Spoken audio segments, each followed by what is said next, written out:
Hello everyone, Girnar coaching academy या चॅनलवर तुमच्या सर्वांचं स्वागत आहे.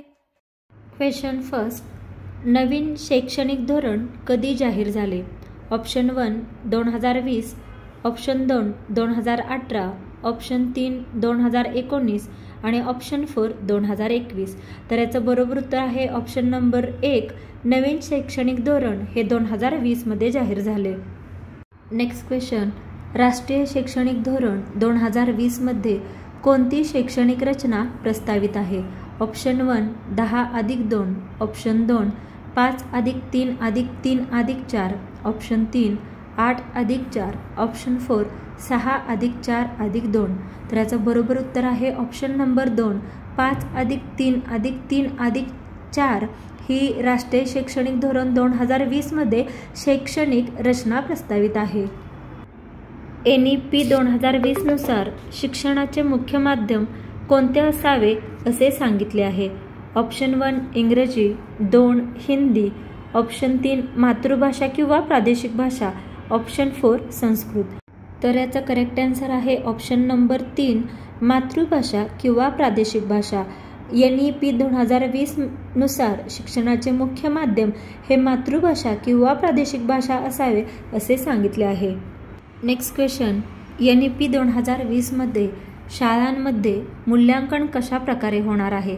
1 फक्त शिक्षकांकडून, 2 फक्त पालकांकडून, 3 समवयस्क स्वतःचे व शिक्षकांकडून आणि 4 परीक्षेमार्फत. तर याचं बरोबर उत्तर आहे ऑप्शन नंबर 3. NEP 2020 मध्ये शाळांमध्ये मूल्यांकन हे समवयस्क स्वतःचे व शिक्षकांकडून होणार आहे. Next question. NEP 2020 अंतर्गत कोणती संस्था उच्च शिक्षणासाठी स्थापन होणार आहे? 1 NTA, 2 NCERT, 3 HEGC आणि 4 AICTE. तर याचं करेक्ट आन्सर आहे ऑप्शन नंबर 3 HEGC. आणि HEGC या शब्दाचा अर्थ हायर एज्युकेशन ग्रँट्स काउन्सिल म्हणजे उच्च शिक्षण अनुदान परिषद असा आहे. NEP 2020 नुसार कोणत्या वयोगटातील पूर्व प्राथमिक शिक्षण आवश्यक आहे? 1 3 ते 6 वर्षे, 2 6 ते 10 वर्षे, 3 10 ते 14 वर्षे, 4 14 ते 18 वर्षे. तर याचं बरोबर उत्तर आहे ऑप्शन नंबर 1. NEP 2020 नुसार 3 ते 6 वर्ष वयोगटातील पूर्व प्राथमिक शिक्षण आवश्यक आहे. NEP 2020 अंतर्गत कोणती नवीन परीक्षा घेतली जाणार आहे? 1 UPSC, 2 NCF, 3 NTA द्वारे कॉमन एंट्रन्स टेस्ट आणि 4 सेट. तर NEP 2020 अंतर्गत NTA द्वारे कॉमन एंट्रन्स टेस्ट ही परीक्षा घेतली जाणार आहे. याचं करेक्ट आन्सर आहे ऑप्शन 3. NEP 2020 मध्ये शिक्षकांसाठी किमान शैक्षणिक पात्रता कोणती आहे? 1 10वी, ऑप्शन 2 12वी, ऑप्शन 3 पदवी, ऑप्शन 4 B.Ed. तर याचा करेक्ट आन्सर आहे ऑप्शन नंबर 4. NEP 2020 मध्ये शिक्षकांसाठी किमान शैक्षणिक पात्रता B.Ed आहे. NEP 2020 मध्ये शिक्षकांसाठी सतत व्यावसायिक विकासासाठी काय सुरू होणार आहे? 1 शिक्षण प्रशिक्षण परिषद, 2 शिक्षण हेल्पलाईन, 3 निष्ठा, 4 ई-पाठशाळा. तर याचा करेक्ट आन्सर आहे ऑप्शन नंबर 3 निष्ठा. NEP 2020 मध्ये शिक्षकांसाठी सतत व्यावसायिक विकासासाठी निष्ठा सुरू होणार आहे. तर आता हे निष्ठा म्हणजे काय आहे? तर हे एक एकीकृत शिक्षण प्रशिक्षण कार्यक्रम आहे जो शाळा प्रमुखांच्या आणि शिक्षकांच्या समग्र प्रगतीसाठी आहे. हा कार्यक्रम भारतामध्ये शिक्षण गुणवत्ता सुधारण्यासाठी, शिक्षकांच्या कौशल्यामध्ये सुधारणा व ज्ञान वाढवण्यासाठी एक महत्त्वपूर्ण उपक्रम आहे. आणि याचं उद्दिष्ट हे शिक्षकांची गुणवत्ता सुधारणं, शिक्षकांना नवीन शिक्षण धोरण आणि पद्धतीबद्दल जागरूक करणं व त्यांची क्षमता वाढवणं हा आहे. NEP 2020 नुसार कोणती संस्था शालेय अभ्यासक्रम तयार करेल? 1 UGC, 2 AICTE, 3 NCERT आणि 4 NTA. तर याचा करेक्ट आन्सर आहे ऑप्शन नंबर 3. NEP 2020 नुसार NCERT ही संस्था शालेय अभ्यासक्रम तयार करेल. NEP मध्ये बॅकलेस डेज म्हणजे काय? 1 सुट्टीचे दिवस, 2 बस्तारहित दिवस म्हणजेच कौशल्य कला फील्ड व्हिजिट यांसाठी, 3 अभ्यासरहित दिवस आणि 4 शिक्षकांच्या प्रशिक्षणासाठी राखीव दिवस. तर याचा करेक्ट आन्सर आहे ऑप्शन नंबर 2. NEP मध्ये बॅगलेस डेज म्हणजेच बस्तारहित दिवस, कौशल्य कला फील्ड व्हिजिट यांसाठी. उच्च शिक्षणात प्रवेशासाठी एकत्रित परीक्षा कोण घेईल?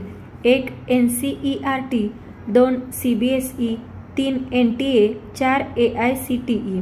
तर याचं बरोबर उत्तर आहे ऑप्शन नंबर 3 NTA. उच्च शिक्षणात प्रवेशासाठी एकत्रित परीक्षा ही NTA घेईल, नॅशनल टेस्टिंग एजन्सी. NEP 2020 मध्ये कोणत्या गोष्टींवर भर आहे? 1 पाठांतर, 2 21व्या शतकातील कौशल्य क्रिटिकल थिंकिंग क्रिएटिव्हिटी, 3 परीक्षा निकाल आणि 4 शासन नियंत्रण. याचं बरोबर उत्तर आहे ऑप्शन नंबर 2 21व्या शतकातील कौशल्य म्हणजे क्रिटिकल थिंकिंग क्रिएटिव्हिटी या गोष्टींवर NEP 2020 मध्ये भर आहे. BEd कोर्स NEP नुसार किती वर्षाचा आहे? 1 वर्ष, 2 वर्ष, 3 वर्ष आणि ऑप्शन 4 वर्ष. तर याचं बरोबर उत्तर आहे ऑप्शन नंबर 4 4 वर्ष. BEd कोर्स हा NEP नुसार 4 वर्षाचा आहे. शिक्षकांचे प्रोफेशनल स्टँडर्ड कोण ठरवेल? 1 NCTE, 2 NCERT, 3 NPST, 4 NEP board. तर याचा करेक्ट आन्सर आहे ऑप्शन नंबर 3 NPST हे शिक्षकांचे प्रोफेशनल स्टँडर्ड ठरवेल. आता NPST म्हणजे काय आहे? तर याचा पूर्ण अर्थ हा होतो की national professional standards for teachers.